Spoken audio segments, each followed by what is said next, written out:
Everybody.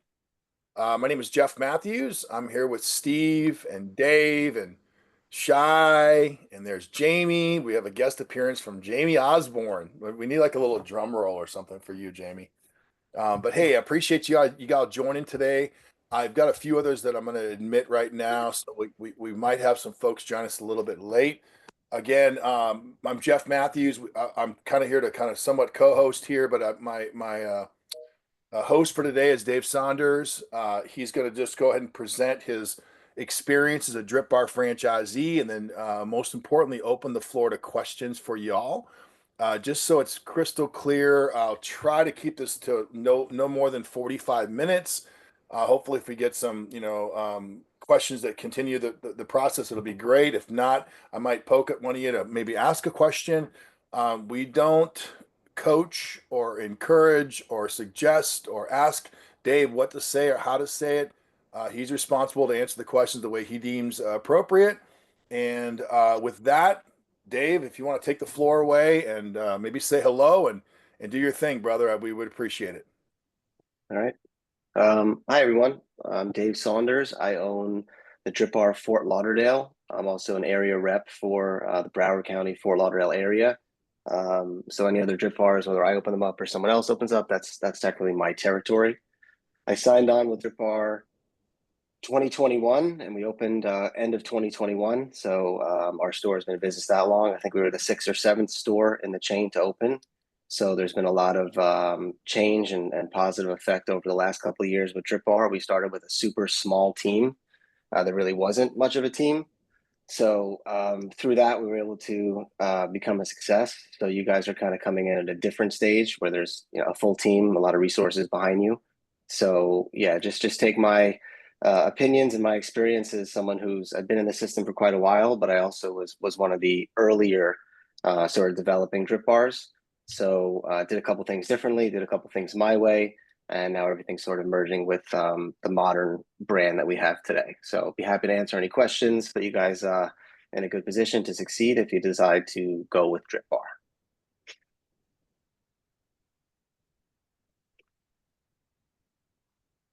Thanks, Dave. Appreciate that. Sure. Folks, this is your time, so fire away.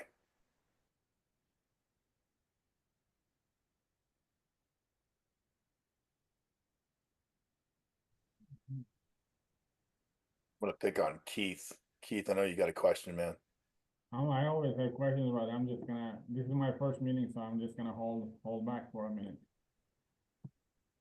Is it okay? Yes, of course. Thank you, sir. I appreciate that. I got definitely questions, but I want to hold back for a minute because it's my first meeting, so. Yes, sir. And then Chris, I know you got a few, buddy. Yeah, I'm trying to gather myself now. Dave, what are your hours of operation like? So we are open 7 days a week, which I strongly recommend that you guys do for a store. Some stores are open 5 and 6.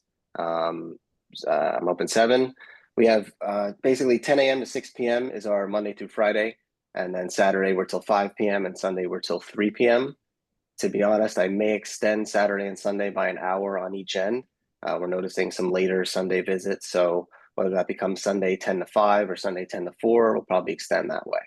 But yeah, being open 7 days a week, I think Jamie has the stats on this. If your DRIPBaR is not open at least 6 days a week, your revenue is significantly down compared to the stores that are 6. And then if you're 7, obviously you got the best chance of success. So there's a few DRIPBARs that are not open on Sunday, and I don't understand why. So if you have that option, 100% be open on the weekend. What is the busiest day on a typical DRIPBaR operation?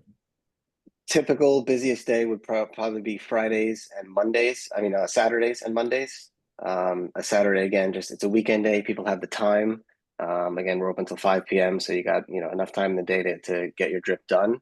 And then Mondays as well, especially for us in Fort Lauderdale, a lot of people traveling, either leaving on a Monday or coming back on a Monday. So getting a pre-flight drip or a post-travel drip, kind of get the week off right before they start. Mondays always seem to be a good day for us.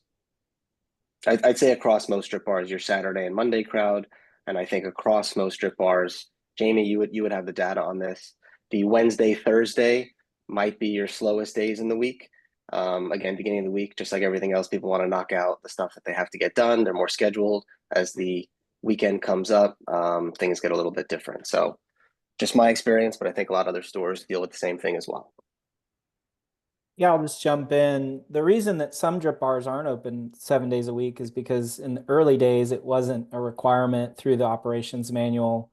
Dave, being a very smart operator and coming out of the retail fitness sort of sector, understands that the normal laws of retail apply, and consumers want to engage you when they're ready to engage you on their terms.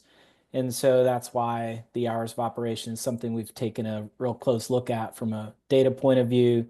We're just trying to educate all of our owners, some of our early adopting owners that maybe made different choices on where the herd is trending, what the results look like, and where the opportunity might be missed if you're leaving some days on the table or some hours on the table. And so that's something that we have rectified and is different now in our operations manual.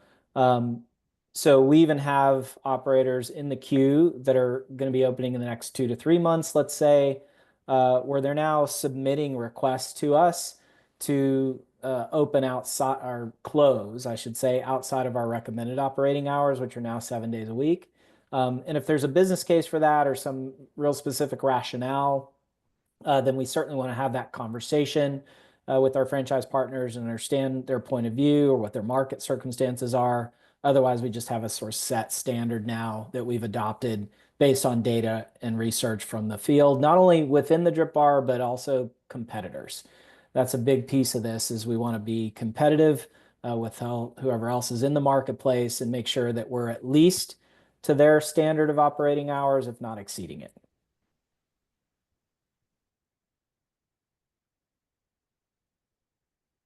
So during the week, the operation hours are 10 to 6 for every store and 10 to 3 on Sundays, basically. No, every store picks their own hours. Some stores, I believe, open at 9, stay till 7. The hours I picked, I seem to be good for the city that I'm in, Fort Lauderdale. Not a lot of people are up super early. So 10 a.m. we felt was fine. Yeah, but some stores are definitely open 9 to 7, right, Jamie? Or That's even correct. perhaps later. So Yeah. your hours are up to you and who you can have to work and staff and management and whatever. But yeah, it's up to you. Our current recommended operating standard is open at 10 every day, 10 a.m., Monday through Friday, Saturday and Sunday. It's simple, it's clean. We open at 10 a.m. There could be a business case for opening at 9 for some locations. And of course, that's always fine if you want to be open more. And then we just do 10 to 6, 10 to 5, 10 to 4. So Monday through Friday, open till 6, Saturdays open till 5, and then Sundays open till 4. That's our current recommended operating standard. Not that that couldn't be extended till later or earlier. And then, as I said, if there's a business case for shrinking that down, then we would consider that on a case-by-case basis and have that discussion. So Fort Lauderdale is not going to be very, I would say the typical operating monthly cost. Like assume that $2,500 rent or $3,000 rent at worst case scenario in my area. Seems like it. I've been doing some research. And I'm looking actually more of a closer to 2,000 square feet places because of the fact that I want to expand it to red light and other possible like oxygen or pressure therapy, whatever that thing is. I forgot the name on it, but ozone therapy that it's allowed. So that's what I'm looking at. So typically about $3,000 or right around $25,000 to $3,000. So based on that, what would be typical operating costs on a 8-hour shifts a day or whatever, 10 to 6 or 10 to 7 day? Yeah, I was telling the guys before we hopped on, it's tough for me to give specifics. You know, I'm in Fort Lauderdale, so what our nurses get paid, my hours of operation, also my rent alone. I'm at 1,400 square feet at $7,000 a month rent. So you're going to be at 2,000 square feet on $3K a month rent. So your overhead's going to be significantly less just on, you know, initial cost right there, your fixed cost. I can't, you know, I can give you, you know, a rough idea that, you know, it takes me 35,000. Based on my, I'm sorry, I didn't mean to cut you off, but based Yeah. on my area, Fort Lauderdale, probably my worst case scenario kind of thing. Yeah, I mean, if you're talking about, $3,000 a month rent for a 2,000 square foot space, I mean, that's incredible rent. So, right there, you're positive, and I would assume your nurse hourly wages based on those rents are probably a little bit beneath what my nurse base hourly rates are. So, what you can start somebody at versus what I can start somebody at, that could be a difference of $5 to $8 an hour, which is huge over the course of a 50-hour week, right? So, yeah, just take that. It doesn't have to be an RN, right? LPNs are fine. That all depends on state. Jamie could probably give you some more info on that. Certain states require more strict regulations on certain things. My store is just RNs. I do believe in Florida we can have some PAs do some stuff. I'm not sure if they're able to mix, but they may be able to assist in the facility. It goes by state. I'm not sure what state you're in, so you just have to double check that. You're Florida, okay? What part? Jacksonville. Jacksonville, okay. So yeah, Florida seems to be a little bit better than like a New York or New Jersey. We're a little bit tighter on certain regulations and who you can hire and who can get a drip. In most cases, not just Yeah, so right. So, good state to operate in for sure. Hey, As Dave. sorry, go ahead. Hey, Dave. So I'm in the process of creating my business plan and with the cash flow projections and all. Is that something you did solely on your own, or did you outsource for some assistance, or and did you also incorporate the use of the FDD? Like, what was your strategy? No, none of that at all. So business, the concept, first of all, of a franchised IV, hydration type business there wasn't really a lot to go on. So, I come from the franchise fitness space. So, there's 10 top competitors. Everyone's doing roughly the same thing. They have hundreds, thousands of locations. So there's stuff that you can sort of, figure out on your own just based on what's out there. There really wasn't a lot, 4 years ago when I started this thing. So took DRIPBaR's guidance using the FDD at that time. Again, you guys have 100 something stores to look at FDD wise. I didn't have any, right? Okay. So for me to go on projections, I could write numbers on a board. I had no idea what I was going to get involved with until I opened and then saw what the business can do. And then from there, I was able to make, projections moving forward. But there was nothing really I had to go on early. So you guys have a lot more info than I do at this point. All right. Yeah. Appreciate that. And are you an absentee owner, or you are hands-on, and if so, in what capacity? Yeah, I'm a very hands-on owner. I was like that in the gym business as well. I think, especially initially, the first 6 months or whatever it is, I think you need to be a hands-on owner. You need to understand the business. Some franchisees that I talk to, they're right away, they want assistance, they want front desk, and they don't want to be at the store. And I never fully understood that because you have to know your customers. You have to know what people are willing to pay. You got to see how your store is operating. So I've just continued to spend a lot of time in my store. I have one store. I run it pretty hard with my brother. So I don't always need a manager there. There's a lot of things that I can do and take over. I don't do anything medical. So anyone else that would work there, front desk, whatever, is going to have some sort of medical background where they can actually, be more than just front desk. Right. But yeah, I'm a pretty hands-on owner. I think the majority of successful stores are hands-on, and that doesn't mean you have to be in the store. I know owners that are not in their stores a lot, but they are very hands-on. They know what's going on in their stores all the time, and their numbers reflect that. A lot of people that just think it's turnkey 100%. Any franchise could be like that, but comparing yourself to the person that's in their business and they know exactly what's going on and where all the money's going all the time, and also who their top performers are and who needs to go staff-wise, people can hide in plain sight for a long time before you realize, hey, this isn't the right person. If you're there, Right. you have a good pulse on it, you can say, you know what, this nurse is just not cutting it. We need to get somebody else in here. We need someone with a better, more positive attitude, better with customers, better with sales, whatever it is. So that will come with you being in and around your store. So that would just be my advice. Okay. So early on, yeah. All right, cool. Dave, Because for myself, I mean, personally, I'm a nurse practitioner, so there's a lot I can do with the DRIPBaR. Yeah. And of course, initially, I want to be extremely hands-on. But personally, myself, depending on how hands-on, is going to be a transition for me as I move out of the medical space at my full-time job and Right. just see how that all kind of mesh wells together. I mean, yeah. Yeah. I mean, you're in a far better position than myself. You know, there's times when store's not that busy. I could certainly let a nurse go, but there's no one else to do it. So, you know, you could sell, obviously, you're going to talk, you know, no one's going to talk better about your business than you. And you can also provide the service as well. So, I'm not saying that's the ideal combo, but just to know that you Right. have the ability to do that, you know, Okay. it's nice. And if you need to step in on a busy day, you have 10 appointments booked before you have walk-ins come in, you Right. know, if Right. you have the time, go home, you know, you can help. Um, and you're still going to build rapport with your customers and say, wow, this guy's the owner. Do you know what I mean? I mean, that alone is pretty powerful. So Okay. I think Also, you're in a good spot. is your staff, are they considered 1099 employees? Yes. Okay, cool. All right. Yeah. I'm sorry. 1099 is private contractor? No, these Yeah. are Jamie, we're W-2, right?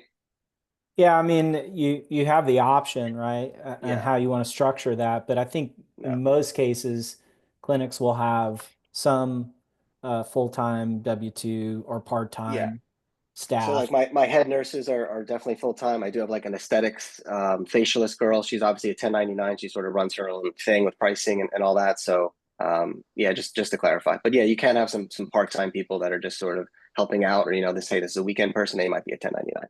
Okay. Yeah. All right.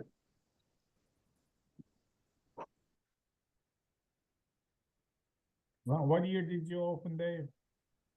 So we opened at the very end of 2021. So it's almost November 1st, 2021. So I really don't count that. Yeah, so I'd say 2022. How was 2022 coming off of COVID? COVID. So that was actually again talking about making projections before you open. Obviously, the world was in a weird spot. The only benefit of COVID was I got to negotiate a very good lease with a lot of tenant improvement money because you know people weren't renting. COVID was a boost. COVID got us off the ground in Fort Lauderdale. So a lot of people were traveling to Fort Lauderdale. That was sort of a somewhat safe haven from northern states where COVID lockdowns were really bad. So, and people that had money were coming to Fort Lauderdale. So whether they renting or they had a house or they bought a house, people trying to stay away from COVID, get over COVID, deal with long COVID, because we're an essential business and we're able to be open. That was definitely a boost. A lot of our first time customers that are still with us today, they came in because something was COVID related. You know, they went to a party and they got nervous and they came in for a drip a day later, and you know we got them, but they might not have come in initially if it wasn't for COVID. So across the board, guys, people getting sick, the neurovirus, stomach bug that's going around, flu B that's going around right now. This is all very good for business. I hate to say that, but it's just what it is. Because people, you know, you can cut back on spending on certain things, but if you really don't feel well or your spouse doesn't feel well, you're going to start to, you know, research this stuff. And if there's a drip bar near you and they're well reviewed, you're good shot you're going to get that person as a customer. So anytime the news spikes with COVID stuff, that's always generally good for business. How long did it take you to break even to make your money back? To break even, I'd say we did so within the first year, right on the year, I'd say. You know, as far as break even, again, I like to be very transparent. My build out was significantly more. We had some contractor issues. We also had some supply issues. So some things were paid for expedited premium. So that build out cost was significantly more than we had budgeted for. So if that wasn't the case, you know, that could have been a break even in 7 or 8 months. So just like to be transparent about how we got to where we got.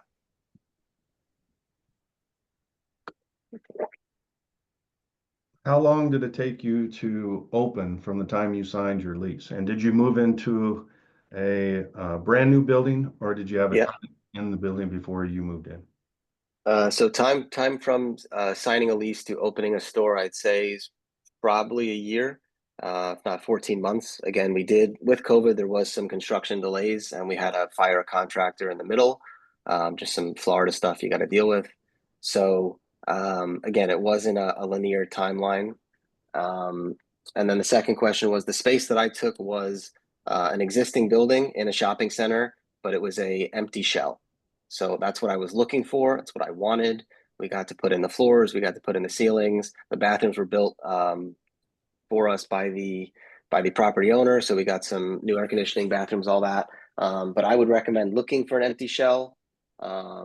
Is probably your best bet rather than trying to turn a coffee shop into a drip bar. it's going to cost you a lot more money. So something like that would be great, and definitely go for the shopping center. I don't know how many freestanding stores there are, stores at the bottom of office buildings or whatever. But shopping centers, we're right next to, we're near an Orange Theory, we're near a popular coffee shop, a few hair salons, some really good cafes. This is where people come regularly. This is part of their routine. So to be sort of, inject yourself in that weekly, daily routine, I think is super important. So I think stores like mine that are, near the F45s and Orange Theories, I think they generally do better than the stores that are more freestanding or a little bit, off your main attraction type stuff. What's it like? What would you say it's like in like Jersey or the New York tri-state area? Do you know any of the prices for nursing or anything like that? Or would you help us find nurses? How would that work when we get to the hiring phases? So I'm from New Jersey originally. I haven't lived there in about 12 years. I don't know pricing wise what nurses are getting there, or how the hospital system works. I'd say it probably can't be too far off. I know there's a certain, like $40 an hour is not super expensive and it's not cheap. Right around here, 35 to 40 is kind of, for a starting nurse at an IV place, that's about where you want to be. Again, how you want to split that up, if you want to do bonus structures, if people are selling memberships or packages, upselling, if they want to take front desk hours, you can always bake in some other ways for them to make money. And then, based on how long they work with you, you can work out, the pay raise schedule.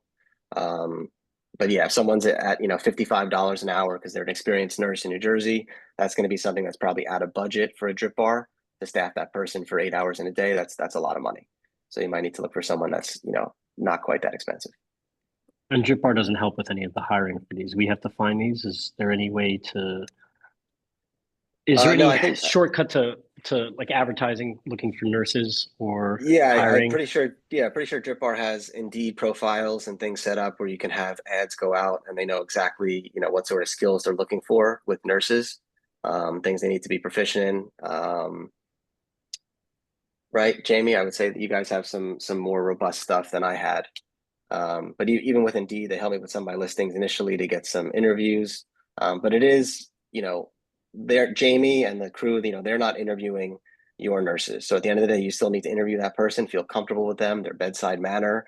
Like all this stuff is very important. A lot of nurses can just have a crazy, great resume, but if they're not a people person, they should not be working in a DRIPBaR. This is a luxury environment. This is a high cost item.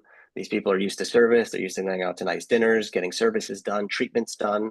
So even though it's on the medical side, there's still a recreational aspect to it, and there's also a luxury aspect to it.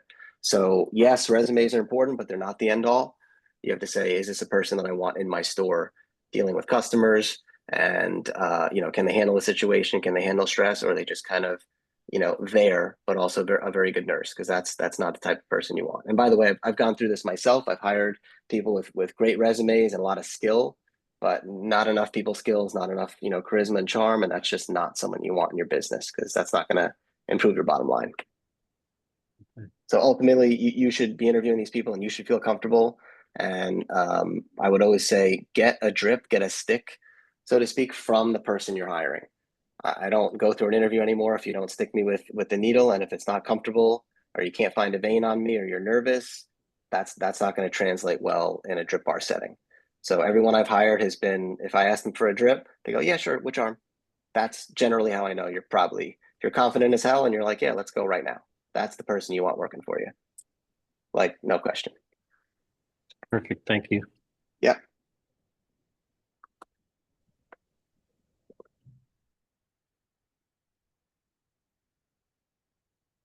How many clients a month would you say you average? Do you have a number that the average would be? Yeah, I would say, again, we have busy months, we have quiet months. I think for us, aiming at 300 drips. Now that doesn't mean specifically clients, but doing 300 drips, you average 10 drips a day in your store, I think is a very good baseline to be at. If you're way below that on a mature store, I think you have work to do. And if you're way above that, you're definitely in the money making range.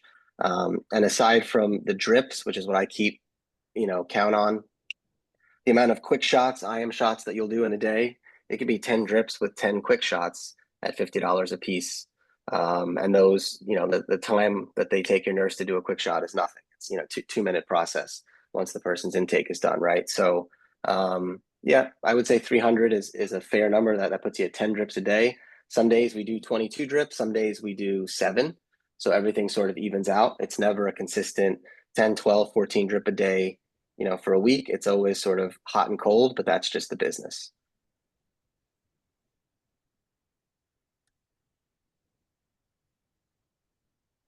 Who's your biggest competitor? Your strongest competitor? Strongest competitor, we have a couple. In Florida, at least, I have Liquivita. It's pretty much on all 3 sides of me in Fort Lauderdale. They're a pretty big presence. Prime IV is pretty well known, and then iCryo, where yes, they're mostly cryo, but they're definitely digging into the drip business. So those are who I deal with most often.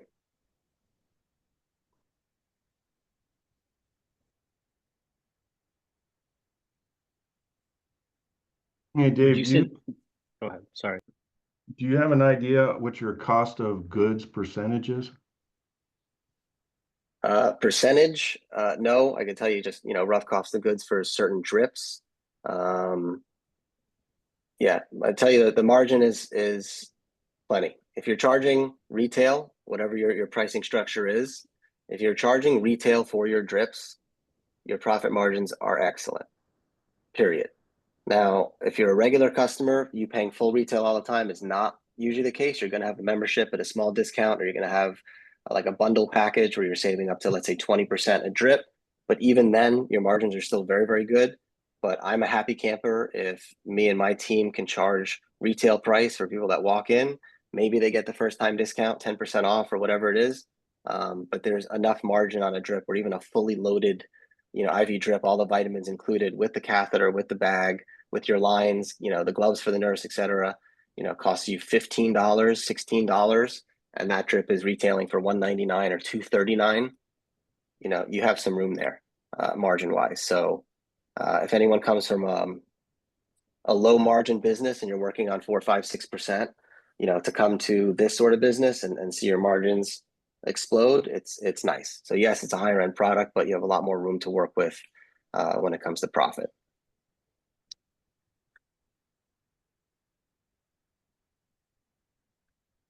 So guys, unfortunately, I have to run on to another call. My name is Jamie Stewart Osborne. I'm the president of the Drip Bar. I always love attending these. We get all kinds of different franchisees that come in on these validation calls, and sometimes they've opened for 6 or 7 months. Sometimes, like in Dave's case, he's one of the originals. But across the board, we've got a lot of great operators that do a fantastic job with the brand and have achieved really exciting levels of success, varying levels of success depending upon where they are in the stage and growth and development of their business. But you couldn't be in better hands with Dave. He's been around the block, not just with the Drip Bar, but with prior businesses that he's owned and been involved in. So I leave you in good hands. But what I want to say before I leave is that we're very hands-on, and I'm especially invested in a culture where we're working very closely with our franchisees to help support their success and development and growth. So to use the example, Corey, if you were on the fence with a potential staff member, you were interviewing them and you wanted to reach out to me and say, hey, Jamie, I just need another read on this person before I hire them, I'd be more than happy to step in and help you with that. And that's just an example of what we're trying to foster is a culture of collaboration and support to help you be the most successful that you can be and realize your objectives. So I'll leave you with that, and hope you guys have a great afternoon and appreciate you joining, and encourage you to join other validation calls or one of our discovery days that'll be on the calendar, and Jeff can help get you squared away with those and dates and so forth. Okay, thanks everybody. We'll see you. Thank you. See ya.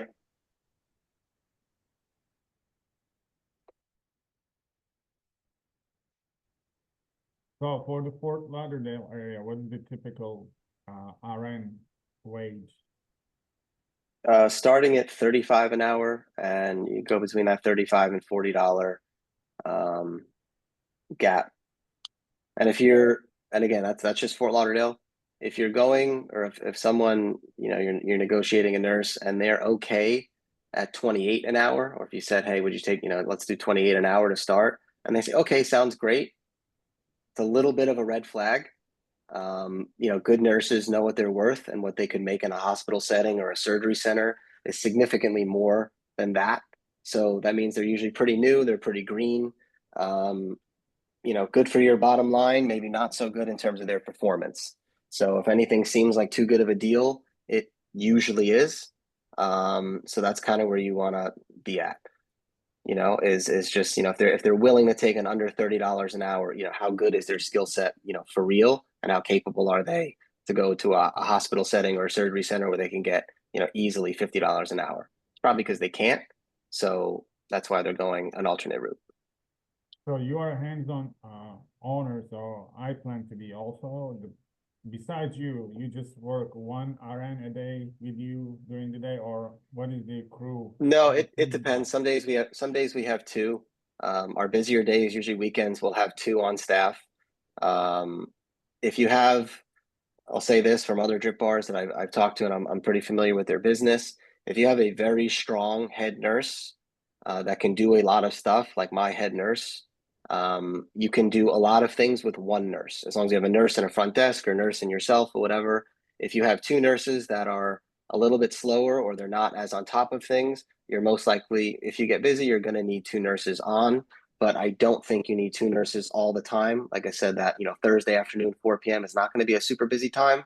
So for you to have two nurses on for that, I don't think is necessary. So you might just want to, think about that. Your worst problem should be that you need to hire more. But the other worst problem is to have two nurses sitting down and you only have 5 drips to do for the day, and they're both getting, 35, $40 an hour. It's a lot of money. So you got to be pretty selective when it comes to that. But you'll know in the first couple of months, how many nurses you need and what days you need them. Yeah, Keith, nationwide, the average is right around $35 an hour. Obviously, in Beverly Hills is going to be more expensive. In Compton, it's going to be less, but the average is right around. So if you were trying to do an analysis on what it would cost you, cost of labor, that's an average. How would you learn? For my area, I was calculating somewhere around with the 1.5 person a day, because we're going to be involved with it, my wife and I. So I was thinking like a $50 an hour per, just 50 to $60 an hour. So it's not right around 15 to 18 grand for the labor cost for the month. I'm trying to calculate my monthly expenses, so I'm thinking like right around 30 grand. So that I'd say that's a very solid, fair number. Just based on my expenses and all that, 30 grand and with a lower rent, I think that's a very fair estimate. How do you find the base for your state, depending on what you're in, for what nurses normally make in your state? Because I'm not in the medical field. I have friends who are, but how would I find out like what an RN would make for a place like Jersey? Yeah, I'm sure the team over at Drip can they have some data on that stuff, right? Shai, you guys probably put something together. So Corey, you'll work with our operations team after you sign your FDD and you get through the pre-opening process, and they're going to recommend ADP as our preferred vendor. So they have a lot of tools that can help you figure out how much to pay, resume building and helping, and how to look through that, even job postings.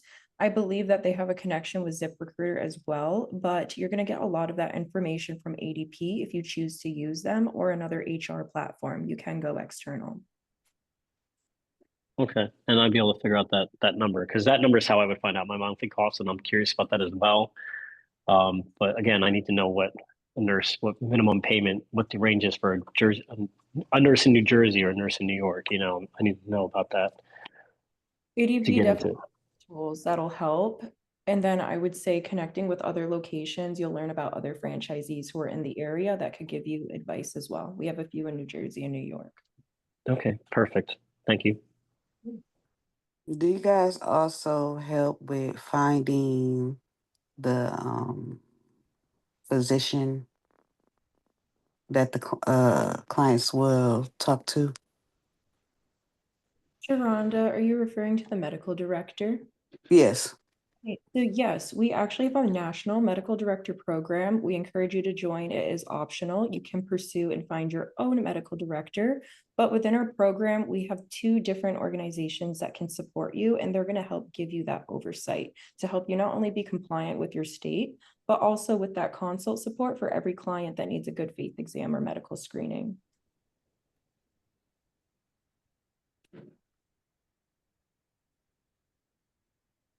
Hey, Dave, how many, Yep.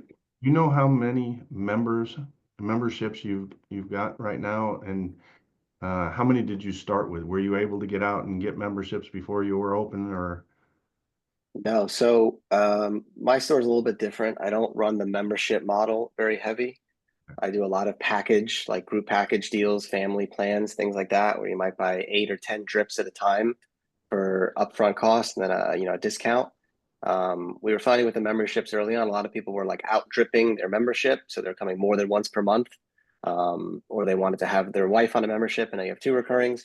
So I do a lot more packages right now. I probably have 50 or 60 active memberships, not a lot at all, but I never really pushed it. And then the second thing was when we opened up, there was no pre-sale team, there was no pre-sale structure set up for DRIPBaR. So we didn't even know that that was a thing that you could get out there and 5 months before you open, start selling memberships. So obviously that's been expanded a lot over the last couple of years. I know stores that have opened with 100 or like 150 memberships from day one. So if I had that sort of ability, I think my store would be in a different place. So I just went a different route. But I'm not a heavy membership store. A lot of people are. I do what's best for my store. You do whatever is best for yours. But I'm definitely not the guy to ask about memberships. But if I were to open my second store, which I'm planning on doing, I would do a heavy pre-sale on memberships for sure, and try to open with at least 100. That'd be my goal. Do you think memberships are, from what you've seen and who you've talked to, do you think memberships are better than package deals? Or, I mean, there's going to be pros and cons and nuances to both, but Yep, it goes both ways. Recurring revenue is sort of the world I come from in the gym business, so that's everything. The upside, especially when we started, we were doing a lot of package deals, is that you collect money up front. So Core, you could be a member and it's going to take me a year to collect $1,500 from you, or I can collect it all on day one, if you bought a 10-pack or a 5 or whatever of drips, and then it's up to me to go reinvest that money in advertising or marketing or payroll or whatever I have to do to run the business. So it's just getting money up front. And the thing with memberships, anybody can cancel at any time. If you do pay upfront for all your drips, we have that money. So however long it takes you to use them, and there's people that still have drips on their account that they never redeemed, but they certainly paid for them. So why, if you started your second location, would you do heavy on pre-membership sales versus package sales? Just because it's right there. I mean, to have recurring revenue from day one is something nice to have. Mm-hmm. So I'm certainly not against it at all, but because I didn't start that way, I would kind of be going backwards a little bit. But I think a mixture of both is ideal. So having people that do packages, because there are people that there's people that are in our store once per week getting a drip. So for that person to have a membership, there isn't really a membership that offers 4 drips per month, and if it did, it would be a pretty costly recurring bill. That person that comes once per week is most likely just going to continually keep buying 10 packs of drips, and then use them, however they see fit, or send the wife or the girlfriend or the daughter in. And then those people are going to, they don't realize how quick they go through 10 drips. But we say they're shareable and we call them family plans. So I see a huge benefit to that, just because in my location, we do have people that come very often.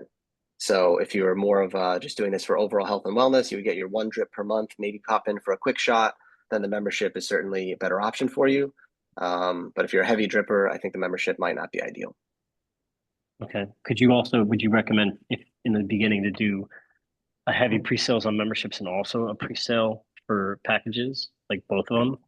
So I would, however, the only thing is that when it comes to packages on drips, because it's a costly item, to have someone, give up $700 or $1,000 or $1,200 on day one before they've even had a drip, that's a big pill to swallow. Versus you're just signing up for a membership, you get billed on the day we open. Let's say it's $149 for the membership, and then you get your first drip. If you like it, great, I'm going to continue on with the membership. If you don't like it or you didn't like the service, you can cancel that membership and you're out $149. So that's at least how I would think about it from the consumer side if I was signing up to a drip place, if they gave me two options, you want to spend $1,000 on day one or 150 for the membership, I'll take the membership. And if I like it so much, I can add a package on later, sort of thing. Gotcha. Okay. Yeah. Thank you. Sure.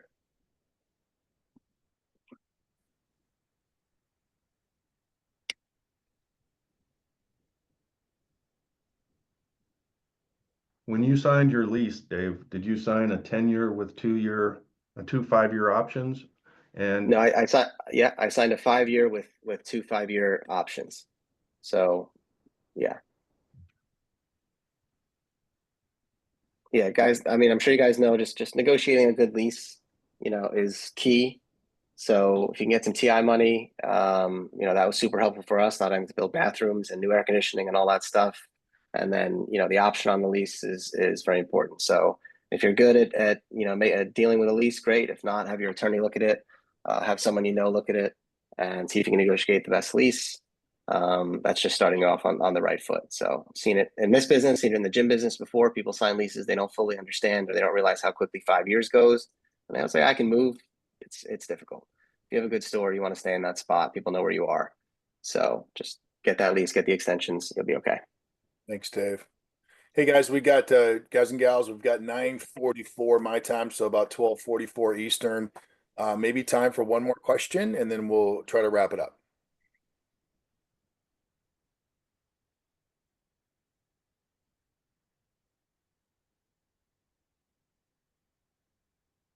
Anybody? Dave, you've been awesome. Thank you so much. I appreciate your time and your energy, and everyone for attending today. Shai and Steve, and for those attending, you're either working with myself or Steve, and look forward to following up with you and continuing the process. And again, thank you for joining today's Zoom experience, and you guys have a beautiful day. Can Thanks, I have Dave. one more? Oops, sorry. Can I get one more question for Dave? Of course. Yes, sir. What is your most Yeah. sold? What's your most sold drip? Most sold drip is the power pack. What is the power pack? That's it's sort of an all-in-one drip. It's a little bit more on the energy side of things. So the high dose of B12, B complex. Also, the name is very catchy. If you're a low energy person, fatigued, whatever, power pack just sort of strikes. There's another drip called the All-Star, which is very similar. That's actually a better drip, in my opinion. There's more ingredients. Same thing. That's more of an energy performance drip.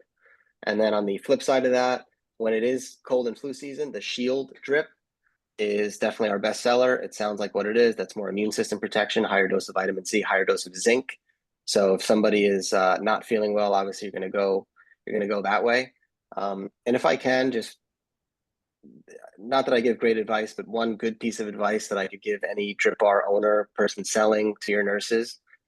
People come in, they're very confused. You have a long list of stuff, a menu of drips. Everything sounds good.